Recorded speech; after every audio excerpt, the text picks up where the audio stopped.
C'est bestial, c'est beau, mais est-ce que c'est si marquant que ça?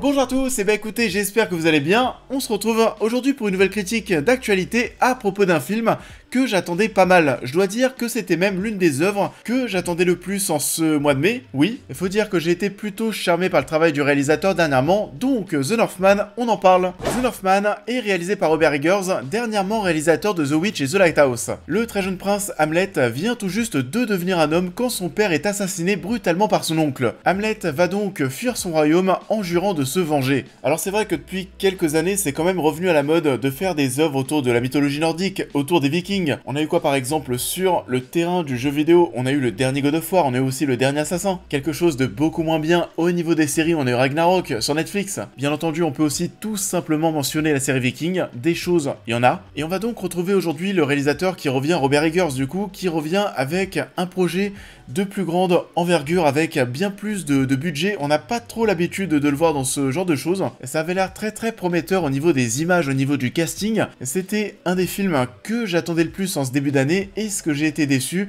pour la partie artistique, visuelle, etc. Mais alors vraiment pas du tout. Ça fait largement le taf sur ce point, c'est très bon, il n'y a rien à dire.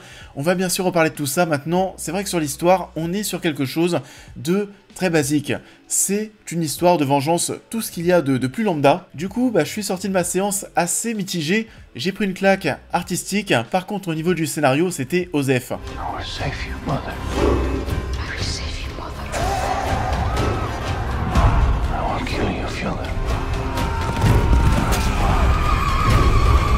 Donc oui, c'est vrai que je suis assez partagé. On va commencer par parler de ce qui me marque le plus, l'aspect technique et visuel. On en prend vraiment plein les yeux, la photo est sublime. Les jeux de lumière de même, on est souvent dans des endroits qui vont être assez sombres, de nuit, éclairés par les flammes par exemple, avec des personnages qui ressortent comme des silhouettes. Les décors, les costumes, tout est absolument nickel. On est face à une très belle représentation de ce 10e siècle. Ça plaira certainement pas à tout le monde, je vous mets en garde. On est dans un film de Robert Eggers, c'est pas non plus le mec le plus grand public, loin de là. Si vous avez vu ces deux précédents films, je pense que vous savez de quoi je parle. Là, on est peut-être, oui, vers quelque chose de plus accessible, mais en soi, voilà, c'est pas non plus le blockbuster popcorn, mais alors vraiment pas du tout. On est très loin des codes utilisés dans ce genre de projet. On n'a pas des cuts, par exemple, dans tous les sens. Non, ici, on a des plans qui vont être longs, des plans séquences, très peu de cuts. Le montage va respirer au point où ça semblera peut-être trop long pour certains. On est quand même sur un film de 2h10, ça peut sembler lourd. Perso, moi, ça m'allait, même si encore une fois, c'est pas l'histoire qui m'a transporté. On joue beaucoup sur la symétrie des plans. Ce qu'il faut regarder est quasiment constamment au centre de l'image. C'est quasiment tout le temps le cas. Les yeux sont focalisés au milieu de la toile, au milieu de l'image. Au niveau de l'action par contre, vous serez peut-être un petit peu déçu, il n'y a pas de grandes bastons dans tous les sens. Il y a une attaque de village qu'on voit dans les trailers qui est plutôt cool, mais encore une fois, n'allez pas vous faire avoir par certaines affiches, tout comme les trailers qui vont parfois reprendre les codes de certains projets bien plus grand public. Là, ce sera pas le cas.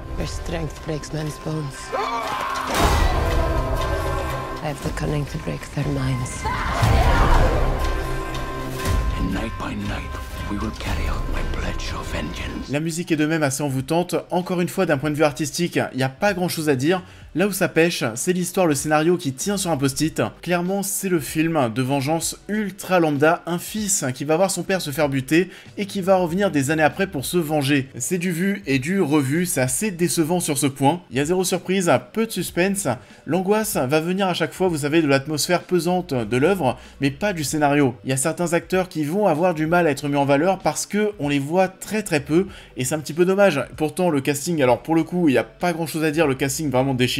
Skarsgård dans le rôle principal est absolument démentiel. Pour le reste, on les voit quand même beaucoup moins. J'ai bien aimé Nicole Kidman, que je trouve assez flippante. Pour Ethan Hawke et Willem Dafoe, on les voit vraiment, mais quasiment pas. Très peu. Mais sinon, tout le monde fait le taf est bien fait. Vous l'avez compris, du coup, je suis assez partagé concernant The Northman, et j'attends de voir ce que ça va donner en termes de distribution. Est-ce que le film sera facilement accessible? J'en doute. En tout cas, voilà, si vous aimez les choses, disons, entre guillemets, assez cinématographiques, ça devrait quand même vous plaire. C'est clairement un projet à voir au cinéma pour le coup. Pour le reste, si votre délire c'est les œuvres popcorn, grands spectacles, etc., je doute que ça vous convienne, et si vous aimez les grands scénarios, les scénarios à rebondissement, etc., faudra très certainement aller vers un autre film. Why would you stow away to such a hellish place. To find what was stolen from me. And what is that? A kingdom. Ça en est tout pour cette critique, j'espère qu'elle vous aura plu comme d'habitude. Je vous invite à la liker, à la partager, à me dire en commentaire ce que vous avez pensé de l'œuvre en question, à me suivre sur l'intégralité de mes réseaux sociaux pour plus de news et réactions à l'actualité, mais aussi à devenir membre soutien si vous souhaitez soutenir mon travail, et on va se retrouver très vite sur la chaîne pour cette prochaine critique. C'est mon film! Tu fermes ta gueule!